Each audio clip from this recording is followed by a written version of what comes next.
Bonjour à toutes et à tous et bienvenue sur Radio CSort, votre rendez-vous quotidien avec l'actualité de la cybersécurité.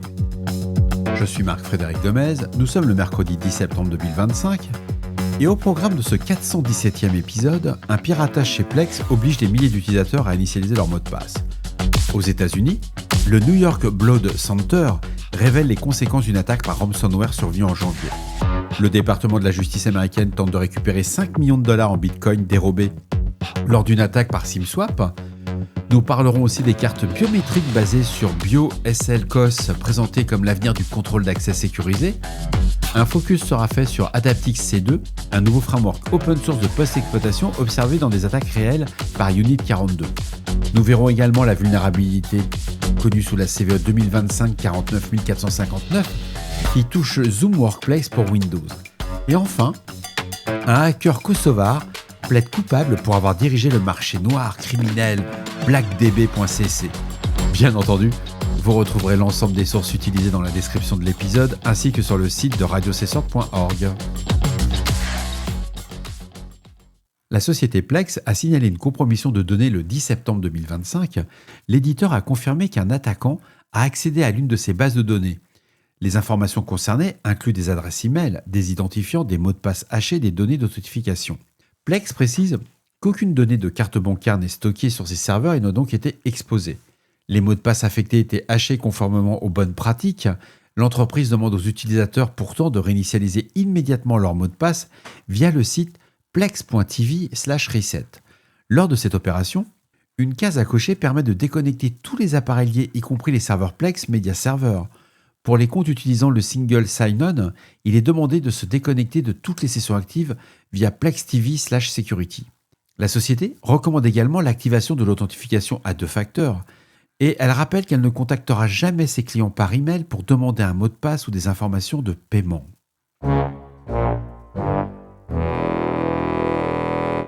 Aux États-Unis, le New York Blood Center a confirmé une compromission par ransomware qui a été découverte le 26 janvier 2025.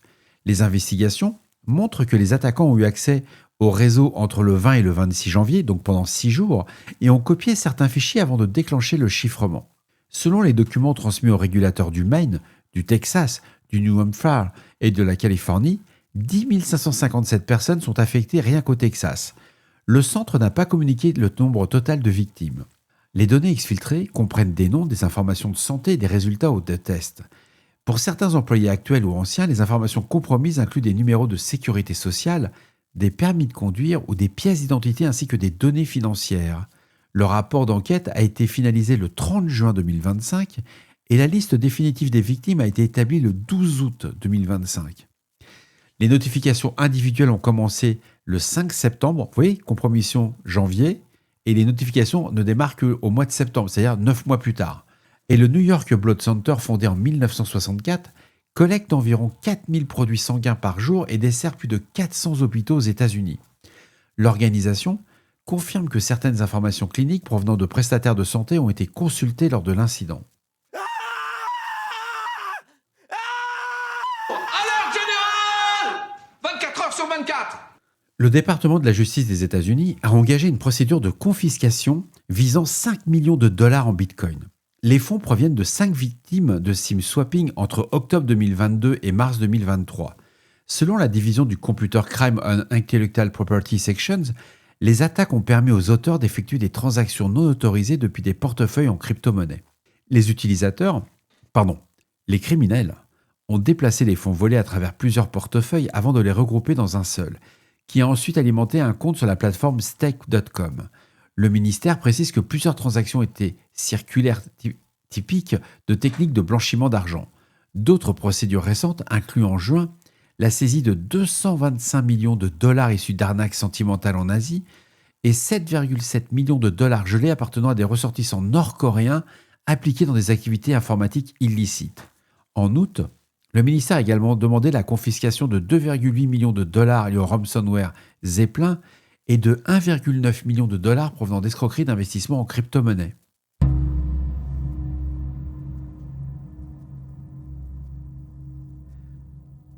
J'ai retenu un article de TrueSec qui pose beaucoup de questions, parce qu'en 2025, TrueSec a publié un article sur les cartes biométriques qui deviennent une référence pour sécuriser l'identité numérique d'après leur dire.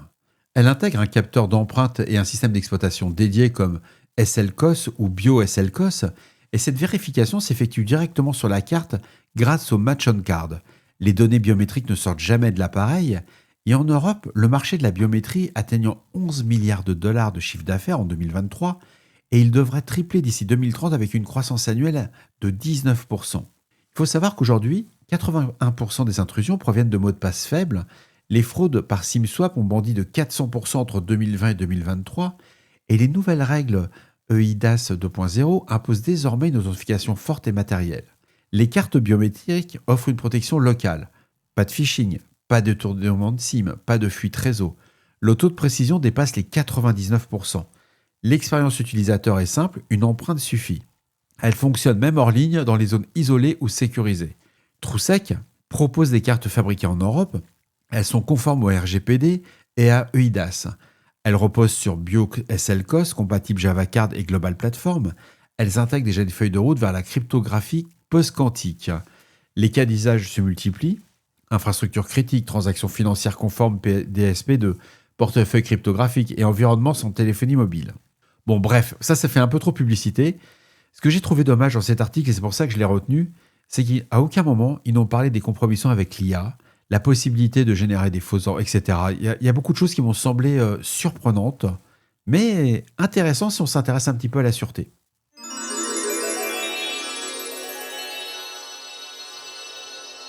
Un article de Unit 42 a retenu mon attention sur Adaptix C2, qui est un framework open source de post-exploitation et d'émulation adverse.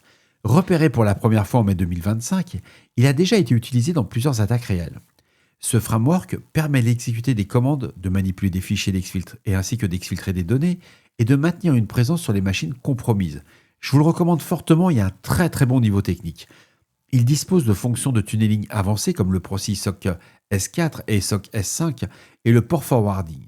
Ces agents existent en version x86 et x64 et peuvent être générés sous forme d'exécutables, de DLL, de services ou de shellcode brut.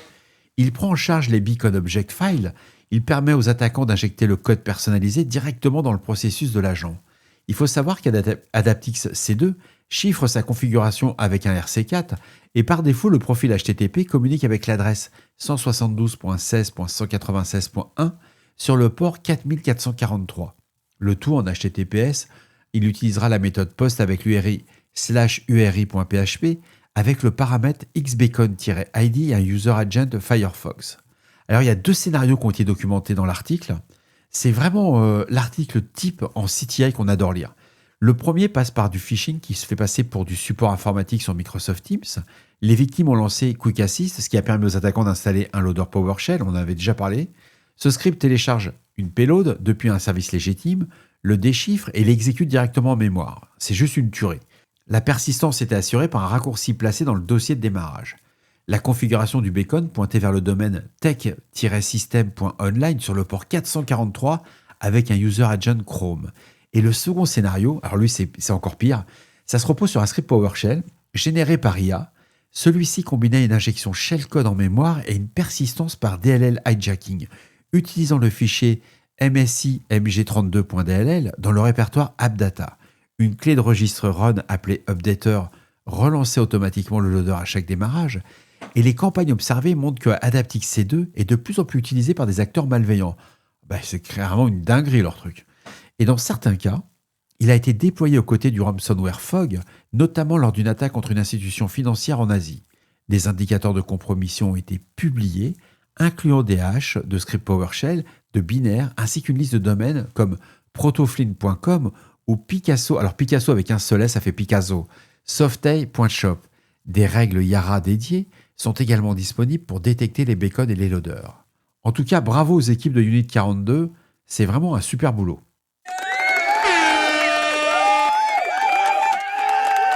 Alors, on apprend que le 9 septembre 2025, une vulnérabilité a été signalée dans Zoom Workspace pour Windows. Elle est identifiée sous la CVE 2025-49459. Le défaut se trouve dans le composant installeur et concerne la gestion des autorisations. Un utilisateur local déjà authentifié peut, grâce à cette faille, élever facilement ses privilèges. L'attaque ne demande pas d'interaction particulière et sa complexité est faible. À ce stade, aucune exploitation active n'a été observée et aucune preuve de concept n'a été publiée. Toutes les versions jusqu'à la 6.5.0 sont affectées. Zoom a publié un correctif dans sa version 6.5.12. On ne réfléchit pas. On patch son Zoom. La mise à jour vers cette version au supérieur permet de corriger la faille.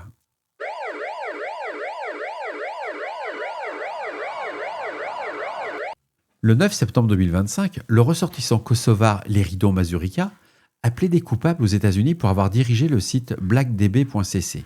Ce marché criminel en ligne, actif depuis 2018, proposait à la vente des comptes compromis, des identifiants de serveurs, des données cartes bancaires et des informations personnelles de victimes dans le monde entier, avec une attention particulière portée aux citoyens américains. Âgé de 33 ans et connu sous le pseudonyme de BlackDB, Mazurica avait été arrêté au Kosovo le 14 décembre 2024. Il a été extradé vers les États-Unis le 9 mai 2025 et présenté devant un tribunal de Tampa le 12 mai. Selon les documents judiciaires, il était l'administrateur principal de blackdb.cc, plateforme utilisée par des cybercriminels pour commettre des fraudes à la carte bancaire, des fraudes fiscales et des vols d'identité. Il est poursuivi pour 5 chefs d'accusation liés à l'utilisation frauduleuse d'appareils d'accès non autorisés et un chef de complot en vue de commettre une telle fraude. Il encourt jusqu'à 55 ans de prison fédérale. L'enquête a été menée par le FBI en coopération avec la police du Kosovo. Le département de la justice américaine a l'attaché légal du FBI associé et l'opération s'inscrit dans une série d'actions coordonnées contre les places de marché cybercriminels après la saisie de Ridox en décembre 2024 et l'arrestation de ses administrateurs au Kosovo, mais aussi le démantèlement de Crime Network et Monson Market en Allemagne.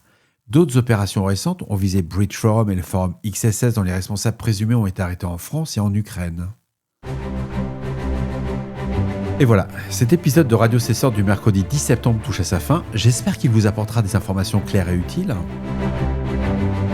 D'ici là, restez vigilants, surveillez vos systèmes et surtout, on ne réfléchit pas, on patch.